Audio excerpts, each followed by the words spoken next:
ప్రతి మనిషికి జీవితంలో ఒక కళ ఉంటుంది. ఆ కళలో ఒక మంచి హోదా, మంచి పేరు ప్రతిష్టలు, సమాజంలో ఒక గుర్తింపు, గౌరవం కావాలని అందరూ కోరుకుంటారు. కానీ ఆ గుర్తింపు, గౌరవం అనేటటువంటి సంపాదించేటటువంటి క్రమంలో మనం సరిగ్గా వెళ్తున్నామా? వెళ్ళేటటువంటి దారుల్లో తగిలేటటువంటి ఆటుపోటులు ఎన్ని ఎదుర్కొంటున్నాం మనం? అవి ఎదుర్కొనేటటువంటి ఆ ప్రయాణంలో మన ఎనర్జీ మనకు సరిపోతుందా అంటే, దాని గురించి చెప్పాలి అంటే మన శక్తిపాత్ ధ్యాన యోగాచార్య శైలజ మేడమే చెప్పాలి. విషయాల్లోకి వెళ్ళే ముందు మై డియర్ ఫ్రెండ్స్, నేను మీ ప్రియా చౌదరి.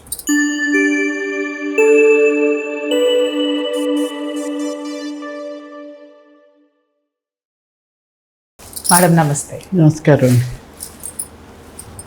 ఒక నిజంగా ఎప్పటి నుంచో అడగాలి అనుకుంటున్నానమ్మా, కాకపోతే మనం చాలా విషయాల మీద చర్చించుకున్నాం. రీసెంట్గా ఒక విషయము నా దగ్గరికి కూడా వచ్చే చాలా కేసులు కదిపింది. అదేంటి అనంటే, ఫిల్మ్ యాక్ట్రెస్ గాయత్రి గుప్తా అని, ఆవిడకి సంబంధించినటువంటి ఒక వార్త సోషల్ మీడియాలో హల్చల్ చేస్తుంది. ఆవిడ సోషల్ మీడియాలో ఒక పోస్ట్ పెట్టారు. ఏమని అంటే, నేను పానిక్ అటాక్స్ తోటి బాధపడుతున్నాను, చాలాసార్లు లైంగిక వేధింపులకి గురయ్యాను, మానసిక సంఘర్షణను అనుభవిస్తున్నాను, ఇందుకోసము నేను చాలా మంది మహిళా సంఘాలను ఆశ్రయించాను, కానీ నాకు స్వస్థత చేకూరలేదు, సపోర్ట్ రాలేదు. అలాగే ఎన్నో థెరపీస్ కూడా అటెండ్ అయ్యాను, ఏ థెరపీ కూడా నాకు ఆ స్వస్థతను ఇవ్వలేకపోయింది. నాకు వీటి నుంచి బయటపడడానికి నాకు ఒక లీగల్ అసిస్టెన్స్ కావాలి, సో ఆ హెల్ప్ ప్రభుత్వం చెయ్యాలి అని చెప్పి ఆవిడ సోషల్ మీడియాలో ఒక పోస్ట్ పెట్టారు అనేటటువంటిది బాగా వైరల్ అవుతున్నటువంటి విషయం. అయితే నాట్ ఓన్లీ గాయత్రి గుప్తా అమ్మ, ఈ సెలబ్రిటీస్లో మీకు తెలియంది కాదు, కానీ ఒకసారి తెలియనటువంటి వాళ్ళు చాలామంది ఉన్నారు. వాళ్ళ కోసం చెప్తున్నా.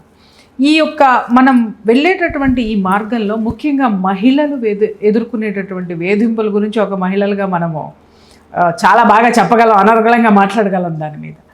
ఈ మానసిక పరమైనటువంటి ఒత్తిడి, ఆ ప్రొఫెషన్లో ఉన్నటువంటి ఆ యొక్క బాధలు, స్ట్రెస్ ఏదైతే ఉందో ఆ స్ట్రెస్ వర్క్ అయి ఉండొచ్చు. అలాగే గాయత్రి గుప్తా మెన్షన్ చేసినట్టుగా లైంగిక వేధింపులు అయి ఉండొచ్చు. ఒక డిప్రెషన్ వాతావరణంలో ఒక స్థితిలోకి వెళ్ళగానే చాలామంది ఉమెన్ ఒంటరి మహిళలు అయిపోతారు. ఎందుకు అనంటే, వాళ్ళు వెళ్ళేటటువంటి దారిలో వాళ్ళకే తెలియకుండా ఎవరో వాళ్ళని తీసుకొని వెళ్ళిపోవడం, ఆ మధ్యలో ఆ ప్రయాణం ఆగాలా వెనక్కి రావాలా అంటే ఆ వెనక్కి తిరిగి చూస్తే చాలామంది వాళ్ళ ఫ్యామిలీస్ని మిస్ అయిపోతూ ఉంటారు. సో ఒంటరిగా మిగిలిపోతూ ఉంటారు. ఆ క్షణంలో ఎన్నో జీవితాలు చూసాం సూసైడ్ చేసుకోవటం, ఎన్నో జీవితాలు చూసాము ఫ్రస్ట్రేషన్కి వెళ్ళిపోయి వాళ్ళు చాలా భయంకరమైనటువంటి మానసికపరమైనటువంటి ఆ యొక్క ఇష్యూస్ బారిన పడి ఎలాంటి చిత్రవద అనుభవిస్తుంది. ఇప్పుడు ఈమెకి నేనేం అడుగుతున్నానంటే, నాకు ఈ హెల్ప్ చెయ్యండి అనేటటువంటిది వచ్చిన తర్వాత ఇది వాస్తవమే కనుక అయితే ఎందుకో మీకు ఆ అమ్మాయికి ఒక సందేశం మీ ద్వారా ఇప్పించాలి. ఇలాంటి వాళ్ళకి చాలామందికి మీరు ఇచ్చేటటువంటి విషయము, ఆ థెరపీ శక్తిపాత హీలింగ్ ద్వారా ఆమె బయట పడగలదా, లేకపోతే ఆమెకి మీరు ఎలాంటి కౌన్సిలింగ్ ఇస్తారు? ఇక్కడ ఆమె అడిగే సపోర్ట్ ఏమడుగుతుంది గాయత్రి గుప్తా గారు? లీగల్ సపోర్ట్ అడుగుతున్నారు. అంటే మనకు ఓకే, మనకు అన్యాయం జరిగింది, ఒప్పుకుంటున్నాను. ఏదైతే తను ఏదో మార్గంలో వెళ్ళారు, కొన్ని వేధింపులకు గురయ్యారు, అయిన తర్వాత ఏదో తనకు రావాల్సిన ఆపర్చునిటీస్ రాకపోవడమో, లేకపోతే అంటే వాళ్ళని పక్కకి పెట్టివేయడము, ఇవన్నీ ప్రతి రంగంలో కూడా, మనము సినీ రంగం అనే కాదు, రాజకీయ రంగంలో, ఈవెన్ డిపార్ట్మెంట్స్లో, హయ్యర్ డిపార్ట్మెంట్స్లో ప్రతి చోట కూడా ఉమెన్ ఎదుర్కొంటూనే ఉంటారు. ప్రతి చోట ఎదుర్కొంటూ ఉంటారు. కొన్ని చోట్ల బయటకి రాగలుగుతారు, కొంతమంది రాలేరు. అట్లీస్ట్ వీళ్ళు ఏంటంటే they can approach the people. కొంత బయటకి చెప్పడానికి కాస్త ఏదో ధైర్యం ఉంటుంది కాబట్టి వాళ్ళు చెప్పగలుగుతున్నారు. చెప్పకుండా జీవితాలు నాశనం చేసుకుని కుమిలిపోయే వాళ్ళు ఎంతోమంది నేను చూశాను. అయితే లీగల్ సపోర్ట్ కాదు ఆవిడ. Legal support is to fight. అవును. ఏది ఈ సమాజంలో తన ఆపర్చునిటీస్కో, లేదంటే అవతల వాళ్ళ మీద ఎవరైతే మోసం చేశారో వాళ్ళ మీద తను ఏదైనా అలీగల్గా ఫైట్ చేస్తే, ఈ కాలం లీగల్గా గాయపడిన మనసన్నా కొంచెం కుదుట పడుతుంది, శిక్ష వేయించగలిగా పడదు. ఒక పోలీస్ ఆఫీసర్గా మీరు చెప్పారు పడదు అంటే యాజ్ థెరపిస్ట్గా యాజ్ థెరపిస్ట్ నేను అనేది కోరుకునే లీగల్ లీగల్గా కూడా ఆవిడకి ఏమీ రాదు. లీగల్గా కూడా ఆవిడ ఎప్పుడో పోయిన తర్వాత ఏమన్నా వస్తాయేమో కానీ ఈ లోపల రాదు. ఎందుకంటే ఈవిడకన్నా వాళ్ళు ఇంకా పవర్ఫుల్ ఉంటారు కదా. వాళ్ళు దే కెన్ మేనేజ్, లాయర్స్ని మేనేజ్ చేయగలరు, ఎవరినైనా మేనేజ్ చేయగలరు, వ్యవస్థలను మేనేజ్ అయిపోయాయి అనుకోండి. ఇంకేమీ రాదు అసలు. కోర్టు హియరింగ్కే రాదు. హియరింగ్కే రానప్పుడు ఏమి లీగల్ ఇది వస్తుంది ఆవిడకి. అందుకని తను ఫస్ట్ తనేం కోల్పోయింది, ఓకే కోల్పోయిందా, కోల్పోయామని అనుకుంటుందా అనేది అక్కడ పాయింట్. అంటే ఇక్కడ మళ్ళీ కల్చరల్, సైకలాజికల్ బిలీఫ్ సిస్టమ్స్, ఇవన్నీ ఇంటర్నల్ బిలీఫ్ సిస్టమ్స్ పనిచేస్తున్నాయి. ఆమె ఏదైతే కోల్పోయిందో లేదో అది పక్కన పెడితే, అది సైకలాజికల్గా తన ఎనర్జీ ఫీల్డ్లో, తన చక్రాస్లో ఒక ఇంప్రింట్స్గా పడిపోయి, నేను మోసపోయాను, బిట్రేయల్ ఉంది, మోసపోయాను, రిసెంట్మెంట్ ఉంది, కోపం ఉంది, నాకు అవకాశాలు రాలేదు. ఒకవేళ బిట్రేయల్ జరిగిన అవకాశాలు వచ్చి తన టాప్ పొజిషన్కి వెళ్ళింది అనుకోండి, అప్పుడు బాగానే ఉండేదా? అప్పుడు ఇది నష్టం కాదా, కోల్పోయినట్టు కాదా? అది నా క్వశ్చన్. నువ్వు కోల్పోయావు, లైంగికంగా నువ్వు వేధింపబడ్డావు, నిన్ను ఎవరో వాడుకున్నారు. అంటే ఇక్కడ బార్టర్ సిస్టమ్ అనుకోవచ్చు. అదే బార్టర్గా అనుకుని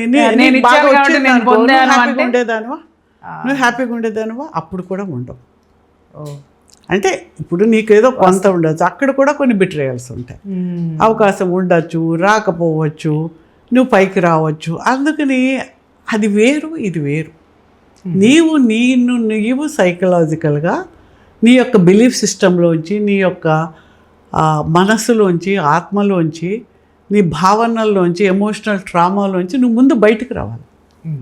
బయటకు వస్తే నీ లైఫ్ నీకు అంటూ ఏదో ఒకటి ఏర్పడుతుంది. వాస్తవం, ఇది వాస్తవం. ఒక సినిమా యాక్టర్ అనేది లైఫ్ కాదు. అవును, యూ కెన్ డూ ఎనీథింగ్. నీకున్న పాపులారిటీతో నీకోటి యూ కెన్ డూ, ఒక ఎన్జిఓ వర్క్ చేయొచ్చు, ఇంకో పని చేయొచ్చు, ఏదన్నా చేయొచ్చు. ఇట్స్ బిగ్గెస్ట్ ప్లాట్ఫామ్ అమ్మా. ఇప్పుడు ఆవిడెవరో కాంచన్ గారి గురించి మనం వింటుంటాం. ఆవిడ చాలా గొప్ప హీరోయిన్, సక్సెస్ఫుల్ హీరోయిన్ ఆవిడ చాలా డబ్బులుండి ఆఖరికి ఆవిడ ఆధ్యాత్మిక వెళ్ళి మొత్తం ఆస్తి అంతా రాసి ఏదో టెంపుల్లో ఊడుస్తూ ఉన్నారు అని చెప్పారు. So she finds happiness in that. Okay, అంటే ఆవిడ సేవ చేస్తున్నారు, దాన్ని అనేటటువంటి ఆవిడ సేవ, ఆ భగవంతుని సేవలో నేను లీనమయ్యాను, ఆవిడకున్న అవగాహన ఆవిడ వెళ్ళారు అనుకోండి. ఇంకా అప్పుడు ఆవిడ ఏం కోల్పోయినట్టు కాదు కదా, తను కోల్పోయినని అనుకోలేదు కదా.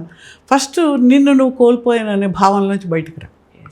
What happens happened, past is past. Past నువ్వు తిరిగి తీసుకురాలేవు అసలు. ఇవాళ నువ్వు కొత్తగా పుట్టావు, we are new today.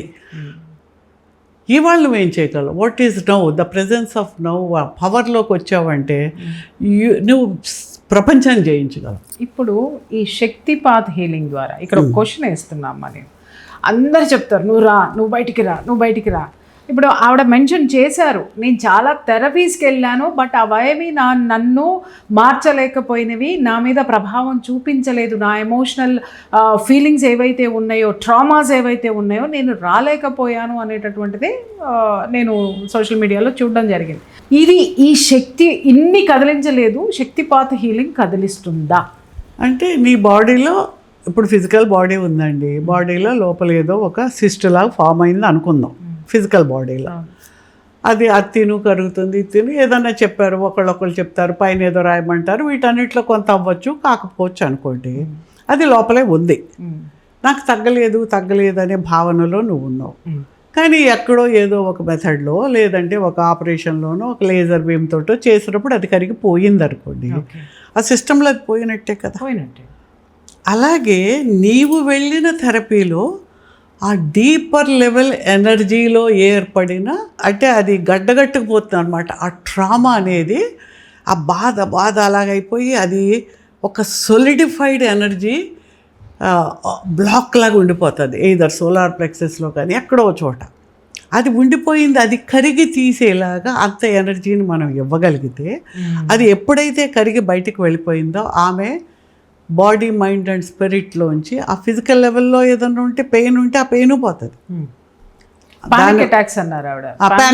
Panic attack ఎందుకు వస్తుంది? సోలార్ ప్లెక్సస్ పూర్తిగా డిప్లీట్ అయిపోయింది. ఆ డిప్లీట్ అయిన సోలార్ ప్లెక్సస్కి ఎనర్జీ ఇస్తే ఆమె నెమ్మదిగా దాంట్లోంచి ఏంటి అయ్యింది, what is that I can do now, ఇప్పుడు ఏం చేస్తాను అని విత్ రెన్యూడ్ ఎనర్జీ తోటి షీ కెన్ డూ ఇంకా చాలా మంచి వర్క్ ఆవిడ చేయగలుగుతారు. She can come out of that. అలా వస్తారు, ఎవరైనా కూడా రాగలరు. అది మనం ఆవిడ మనల్ని కాంటాక్ట్ చేస్తే తప్పకుండా we can do some healing for her. ఆవిడ కూడా ఏం చేసుకుంటే ఆవిడ బయటకు వస్తారో చెప్తే తనే బయటకు వచ్చానని చెప్తారు. దీనికి ఒక ఎగ్జాంపుల్ మనం చెప్తే ప్రియాంక చోప్రా, ఆవిడ ఎన్జిఓ కూడా పెట్టినట్టు ఫారినర్ ఎవరు జోనాస్ అని ఎవరినో మ్యారేజ్ చేసుకుని ఆవిడ వెళ్ళిపోయాక ఆ టైంలో ఐ థింక్ వాళ్ళ ఫాదర్ కూడా చనిపోయారు, ఏదో సంథింగ్. అంటే ఇక్కడేంటి సెలబ్రిటీ ఆవిడ. అసలు ప్రియాంక చోప్రాని చూడడం అంటేనే ఇంకా అసలు మాట్లాడడం అంటే, అలాంటిది ఇంత ఈ హడావుడి అంటే మనం ఒక హైప్లో ఉన్నాం అనమాట. ఒక మహారాణిలాగా ఉండి అక్కడికి వెళ్తే అక్కడ ఎవడో పక్కన చూసి ఎవరో అన్నట్టు చూస్తారు. ఇంకేదో పల్లెటూరు దానిలో ఉందని కూడా చూడొచ్చు కదా అమెరికన్స్. వాళ్ళ దృష్టిలో మనం ఇంకా తక్కువ కదా. మనం ఎంత బాగున్నా కూడా వాళ్ళకి మనమేం కాదు. ఏ న్యూ ప్లేస్, ఆ న్యూ ప్లేస్లో రికగ్నిషన్ లేకుండా, ఎవరు గుర్తింపు లేకుండా, ఒక్కసారిగా కల్చర్ చేంజ్, నువ్వు ఎవరు గుర్తించడానికి అలవాటు పోయి ఎవరు గుర్తించలేదన్నా అదేంటి అనే ఒక ఏదో కోల్పోయి సఫికేషన్ ఏర్పడుతుంది. డిప్రెషన్ అన్నమాట. ఆ డిప్రెషన్లోకి వెళ్ళి తాను బయటికి రావడానికి ఆవిడ చాలా ప్రయత్నాలు చేసి మొత్తానికి ఆవిడ బయటకు వచ్చారు. కానీ చాలామంది ఉన్నారు ఇందులో. డిప్రెషన్లోకి వెళ్ళి రాలేని వాళ్ళు ఉన్నారు. కొన్ని మందులు, సెడేటివ్స్, డ్రగ్స్ ఏవో వీటి చేసుకుని అప్పటికప్పుడు ఆ వర్క్ చేసుకుని ఆ జీవితాన్ని గడిపే వాళ్ళు కూడా ఉన్నారు. కానీ తను బయటకు వచ్చి ఇలా ఉండే వాళ్ళకి ఇలా చేయాలని ఒక ఎన్జిఓ కూడా పెట్టారు ఆవిడ. అంటే చూడండి, అంటే ఎంత సెలబ్రిటీస్ ఎంత ఉన్నా సరే అంత హైట్లోకి ఒక కీర్తి శిఖరాలకు వెళ్ళిపోయి ఒక్కసారిగా ఏమీ లేదు అనేటప్పటికీ దాన్ని తట్టుకోవడం కూడా ఆ మనిషి తన ఎమోషనల్ లెవెల్లో, మెంటల్ లెవెల్లో దాన్ని తీసుకోగలిగిన ఎమోషనల్ రెసిలియన్స్ అంటారు. ఆ ఎమోషనల్ ఇంటెలిజెన్స్, ఎమోషనల్ రెసిలియన్స్ మనుషులకు లేకపోతే దాంట్లోంచి నార్మల్సీలోకి రాలేకపోతారు. ఇది ప్రతి వాళ్ళకు ఉంది. ఇప్పుడు మీరే చూడండి, ఇవాళ సీఎం రేపు పొద్దున కాదు. అవును, అసలు ఇవాళ చూసుకుంటే ఎవడు రాడు, ఎవడు మాట్లాడు. ఓవర్ నైట్ నువ్వు సీఎం అయితే మొత్తం అన్ని వాల్ పోస్టర్లు, పాలాభిషేకాలు, జన్మదినానికి కేకులు కట్ చేయడాలు. మన పుట్టినరోజు వేరే ఎవరో చేసేస్తారు, ఎక్కడికో వెళ్ళిపోతాడు, అనాథలు. మరి నువ్వు సీఎం కాకపోయినప్పుడు కూడా చేయొచ్చు కదా. ఎవడు మాట్లాడు. అంటే అసలు దాన్ని తీసుకుని డైజెస్ట్ చేసుకోవడానికి ఎంత కష్టమవుతుంది. స్థితప్రజ్ఞత అనేది నీ ఎనర్జీ ఫీల్డ్లో balance of body, mind and spirit ఉండి ఎనర్జీ బ్యాలెన్స్ ఉంటేనే ఉంటుంది. నీ మనసులో ఎంత చెప్పుకున్నా పర్వాలేదు, లేవి ఎంత చెప్పుకున్నా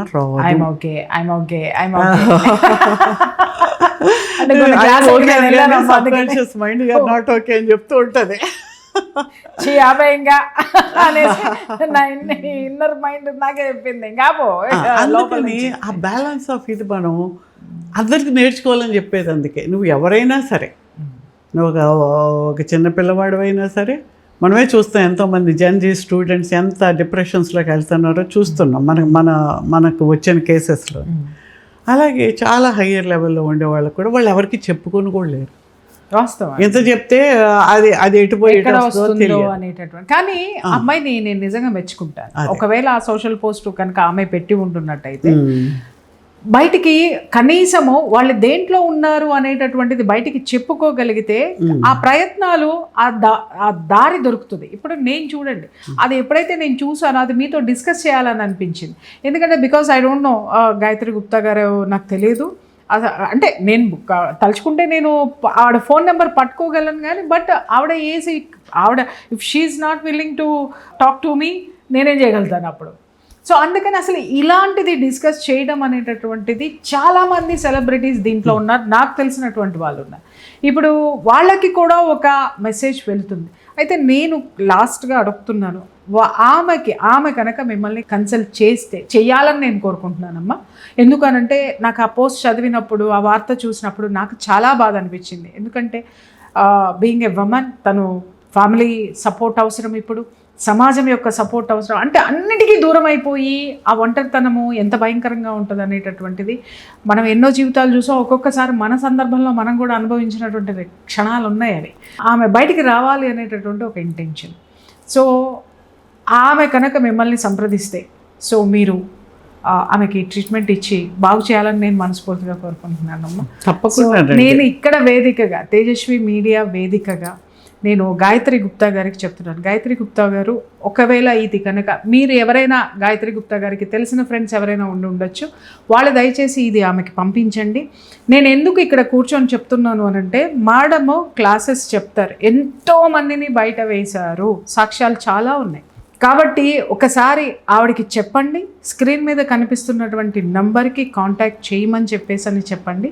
డెఫినెట్గా మేడం తోటి ఫస్ట్ కౌన్సిలింగ్ తీసుకోమని చెప్పండి, దెన్ థెరపీ తీసుకోమని చెప్పండి. నేను కాన్ఫిడెంట్గా చెప్పగలను, ఆమె బయటకు వస్తారు. గాయత్రి గుప్తా గారు, మీకు కూడా డైరెక్ట్గా చెప్తున్నాను, ఒక్కసారి మేడంని కన్సల్ట్ చేయండి. ఎందుకు అనంటే మీరు కూడా ఒక మహిళ, ఆ స్థితిలో జీవితం ఎంత భయంకరంగా ఉంటుందో మేము ఎంతోమందిని మేడం హీలింగ్స్ ఇచ్చి ఉన్నారు, ఎంతోమందిని బయట వేసాము, వాళ్ళ జీవితాలు ఎంత దుర్భరంగా ఉంటాయో కూడా మాకు తెలుసు. మీరు బయటకు వచ్చి చెప్పారు. బహుశా విశ్వం మీ యొక్క ఆలోచనని ఇక్కడ వరకు తీసుకొచ్చిందేమోనని నేను నమ్ముతున్నాను. గాయత్రి గుప్తా గారు, మోస్ట్ వెల్కమ్. మీరు ఎవరైనా సరే, వారి ఫ్రెండ్స్ ఎవరున్నా సరే ఆమెకు చెప్పండి. ఖచ్చితంగా స్క్రీన్ మీద కనిపిస్తున్నటువంటి నంబర్కి కాల్ చేస్తే మేడం సిబ్బంది మేడంకి కనెక్ట్ చేస్తారు. ఆవిడ డైరెక్ట్గా వస్తే, ఆవిడ డైరెక్ట్గా మాట్లాడితేనే, అంతేగాని మీరు ఎవరో వేరే విధంగా డిస్టర్బ్ చేయకండి. ఆవిడని డిస్టర్బ్ చేయొద్దు, మేడంని డిస్టర్బ్ చేయొద్దు. వీ హోప్ మా గాయత్రి గుప్తా కోలుకుంటారు ఇక్కడికి వస్తే. నేనైతే మాత్రం డెఫినెట్గా నేను చాలా కాన్ఫిడెంట్గా చెప్పగలను. మేడం, ఇప్పుడు మనం డిస్కస్ చేసుకున్నటువంటి మానసిక పరమైనటువంటి సమస్యలకి పౌర్ణమి మెడిటేషను, పౌర్ణమి హీలింగ్స్ చాలా బాగా వాళ్ళకి ఎఫెక్టివ్గా పనిచేస్తాయి. ఎనర్జీస్ వాళ్ళు నార్మల్ సిచ్యుయేషన్లోకి రావడానికి అదొక గొప్ప ఆపర్చునిటీ. రేపు 29వ తారీఖున జ్యేష్ఠ పౌర్ణమి వస్తుంది. ఆ రోజు మీరు ఇలాంటి మానసిక పరమైనటువంటి సమస్యలు ఉన్నటువంటి వాళ్ళకి ఆ ఒక్కరోజు మీరు ఏదైనా క్లాస్ అటెండ్ చేస్తే బాగుంటుంది అనేది నా విశ్వాసం. ఎందుకంటే చాలామంది అడుగుతున్నారు నన్ను, ఈ స్ట్రెస్కి సంబంధించి మాకు క్లాస్ ఇస్తారని. 1 డే క్లాసు, ఆ రోజు పౌర్ణమి క్లాసు మీరేమైనా ఈ సమస్యలకి, మానసిక సమస్యలకి, స్ట్రెస్కి సంబంధించి ఇచ్చేటటువంటి అవకాశం ఉందా? అంటే తప్పకుండానండి. పౌర్ణమి రోజు అంటే it is for the moon కదా, ఫుల్ మూన్ ఉంటారు. Moon is for any psychological and pacifying అన్నమాట. చాలా మనసు, మనం చూడండి వెన్నెల్లో కూర్చోగానే మనసు శాంతపడుతుంది. దట్ ఆ ఎనర్జీ ఉంటుంది. కాబట్టి మనం ఎప్పుడైనా చేసుకోవచ్చు. పౌర్ణమి రోజు చేస్తే ఇంకా బాగుంటుందని మీరు అన్న సజెషన్ చాలా బాగుంది. మనం ఏం చేద్దాము అంటే, మీరు ఆ పౌర్ణమి రోజు మినిమం 2 hours వాళ్ళు కానీ మనతోటి జాయిన్ అయ్యి వాట్సాప్లో గ్రూప్లో జాయిన్ అయితే వాళ్ళకి how it affects their psychology మీద, ఏదర్ యాంగ్జైటీ కానీ, స్ట్రెస్ కానీ, fears, angers, phobias, anything connected with their psychological issue. Okay, వీటన్నిటి మీద అవి ఎలా ఫామ్ అవుతాయో కాస్త ఎక్స్ప్లెనేషన్ చెప్పి కొన్ని ఎనర్జీ బేస్డ్ టెక్నిక్ నేర్పిస్తారు. అంటే వాళ్ళు ఏవో వెళ్తారు, కౌన్సిలింగ్కి వెళ్తారు, వింటారు, అప్పుడు ఏమైంది, అలాగేమైంది, అలా కాదు, నువ్వు ఇలా బయటకు రావాలి అని ఉంటాయి. అయితే వెస్ట్రన్ మెథడాలజీలో చేసిన సైకాలజీకి వాళ్ళు సైకాట్రిస్ట్ దగ్గరికి వెళ్ళిన థెరపీస్ ఉంటాయి. ఇది వేరు. ఏదైతే అక్కడ ఏర్పడి ఉందో దాన్ని మనం క్లియర్ చేయడం. ఇందాక మనం అనుకున్నట్టుగా ఒక సిస్టమ్ ఉంది, ఆ సిస్టమ్ క్లియర్ చేసి బయటకు తీసామనుకోండి, దాని ఎఫెక్ట్ తగ్గిపోతుంది. విషయం ఏంటంటే, సంవత్సరాల తరబడి చాలామందికి ఉన్నటువంటి ఇష్యూస్ని మీరు మెడిటేషన్లోనే ఆ హీలింగ్ పాస్ చేస్తూనే బయటకు వచ్చినటువంటి రిజల్ట్స్ నేను ఎన్నో చూశాను. నిన్న కూడా ఒక క్లాస్లో ఒకరు చెప్తున్నారు, మేడం అసలు నాకు హ్యాండ్ పెయిన్ ఉంది, ఇప్పుడు మీరు ఎనర్జీస్ ఇచ్చిన తర్వాత నాకు ఆ హ్యాండ్ చూడండి అని చెప్పేసి అని ఆయన ఎప్పటి నుంచో ఉన్నటువంటి ఆ పాత పెయిన్ పోయింది అని చెప్పేసి అని సంవత్సరాల నుంచి నేను చాలా కాలం నుంచి నేను అది ఫేస్ చేస్తున్నాను, అది ఇప్పుడు పోయింది అని అంటే నాకు నిజంగా ఎంత వండర్ అనిపించింది మేడం. సో అందుకని అడుగుతున్నాను, మీరు ఇలా ఆ ముళ్ళుని ఇలా తీసినట్టు తీసేయడం అనేటటువంటి చాలా ఇష్యూస్లో జరిగాయి. అందుకని పౌర్ణమి విషయంలో ఈ మానసిక పరమైనటువంటి సిచ్యుయేషన్ కూడా మీరు తీసేస్తే బాగుంటుంది అనేటటువంటిది నేను అదే క్లాసుకి కోరుకునేది. స్ట్రెస్ తోటి, యాంగ్జైటీ తోటి, ఫియర్ తోటి, బాధతోటి, కోపంతోటి రండి, పోగేసుకుని రమ్మంటారా, పోగేసుకున్న రండి, అన్నీ వదిలించుకుని హ్యాపీగా, ఆనందంగా, సంతోషంగా వెళ్ళండి with a technique that you can follow throughout your life. జీవితం అంతా మీకు పనికొచ్చే ఒక టెక్నిక్ని నేను నేర్పిస్తాను. శక్తిపాత యోగంలో ఎనర్జీని తీసే టెక్నిక్ని కూడా నేర్పిస్తాను. తప్పకుండా మీకు అందరికీ ఉపయోగపడుతుంది. అది నిజంగా అదొక సేవలాగా మనం అనుకోవచ్చు అందరికీ కూడాను. అంటే ఇట్స్ ఏ కంట్రిబ్యూషన్. వాళ్ళకి ఏంటంటే నిజంగా పోతుందని కూడా తెలియదు, అంటే దే బోన్ ఇట్. మీ హీలింగ్స్లో ఉన్నటువంటి గొప్పతనం అదమ్మా. యాక్చువల్గా ఏంటంటే నేను చాలామందిని చూశాను కదా, వాళ్ళు సంవత్సరాల తరబడి అసలు వాటి నుంచి ఎన్నో ట్రీట్మెంట్స్ తీసుకొని ఇంకా అసలు ఇక జీవితం మీద ఆశ వదులుకున్న వాళ్ళకు కూడా మీరు ఆశ క్రియేట్ చేసి ఆశ మళ్ళీ చిగురించి వాళ్ళు చాలా ఆనందంగా ఉన్నటువంటి సిచ్యుయేషన్స్ కూడా నేను చూశాను నిజంగా. అందుకోసమనే నేను ఎక్స్పెషల్లీ ఈ పౌర్ణమి సిచ్యుయేషన్ని అడగడానికి కారణం అనమాట. సో మీరు యాక్సెప్ట్ చేశారు. ముఖ్యంగా నేను చెప్తున్నాను, ఎవరైతే నన్ను ఫాలో అవుతున్నటువంటి వాళ్ళు ఉన్నారో చాలామంది అంటారు మేడం మీరు చెప్తే కరెక్టు అనేసి. ఆల్మోస్ట్ నేను మనుషులకి, సమాజానికి మంచి చేసే వాటిని ఇవ్వాలి అనేటటువంటి సంకల్పంతో నేను ఇన్ని సంవత్సరాలు నేను పనిచేశానండి. ఇక ముందు కూడా అదే పనిచేస్తాను. ఇప్పుడు కూడా నేను చెప్తున్నాను, కొంత అయినా సరే మీరు పౌర్ణమి క్లాస్కి వస్తే మాత్రం మిరాకిల్స్ చూస్తారు. ఎవరైతే డిప్రెషన్స్, టెన్షన్స్, అలాగే దీని నుంచి మేము బయటికి రాలేమేమో అన్న వాళ్ళు అట్లీస్ట్ మేము రాగలము, అవునా ఈ దారి మాకుందా అనేటటువంటి ఆ ఒక స్పార్క్ అయితే మాత్రం, ఒక థ్రిల్ అయితే మాత్రం చాలా వరకు మీలో వచ్చేటటువంటి సిచ్యుయేషన్స్ మాత్రం ఖచ్చితంగా ఉంటాయి. ఇది మాత్రం నేను చెప్పగలుగుతాను. కాబట్టి రేపు 29వ తారీఖున పౌర్ణమి క్లాసు డెఫినెట్గా స్ట్రెస్, యాంగ్జైటీకి, అలాగే పానిక్ అటాక్స్ ఎన్నో ఉంటాయి, మానసిక పరమైనటువంటి స్ట్రెస్కి సంబంధించినటువంటి ఇది. తర్వాత రిలేషన్స్ ప్రాబ్లమ్స్ వల్ల కూడా ఆ మానసిక పరమైనటువంటి ప్రాబ్లమ్స్ ఉంటాయి. వీటన్నిటికీ కూడా సొల్యూషన్ ఒకటే రోజు వస్తుంది అనేది కాదు. ఆ రోజు మీరు ఏది ఉందో ఒక టెక్నిక్ నేర్పిస్తానన్నారు మేడం. ఆ టెక్నిక్ ఉపయోగించుకోవడం కోసమైనా సరే క్లాస్కి నేను కూడా వస్తున్నాను, మీరు కూడా అటెండ్ అవ్వండి. ఎందుకంటే మాలాంటి వాళ్ళకి చాలా అవసరం ఇలాంటి క్లాసులు. ఎందుకంటే దునియాకి జిడ్డు కృష్ణమూర్తి గారు చెప్పినట్టు ప్రతిరోజు ఉంటాయి. యా, నా బాధ నా కుటుంబానిది అయితే దునియా మొత్తం బాధ అంతా కూడా నాదే అన్నట్టుగా. సో ఇలాంటివన్నీ ఉంటాయి కాబట్టి 29th రోజున, పౌర్ణమి రోజున స్పెషల్ క్లాస్ ఉంటుంది. మీరు ఖచ్చితంగా ఆ స్క్రీన్ మీద కనిపిస్తున్నటువంటి నంబర్కి కాల్ చేస్తే మేడం, సిబ్బంది ఎవరైతే ఉన్నారో టీము మీకు ఖచ్చితంగా వివరాలు చెప్తారు. డెఫినెట్గా వచ్చి జాయిన్ అవ్వండి. నేను చెప్తున్నాను కదా, చాలామంది రిలాక్సేషన్ వస్తుంది, చాలామందికి చాలా రిలాక్సేషన్ వస్తుంది. ఒక మార్గం అయితే మాత్రం దొరుకుతుంది. సో ఖచ్చితంగా డూ కమ్ వితౌట్ ఫెయిల్.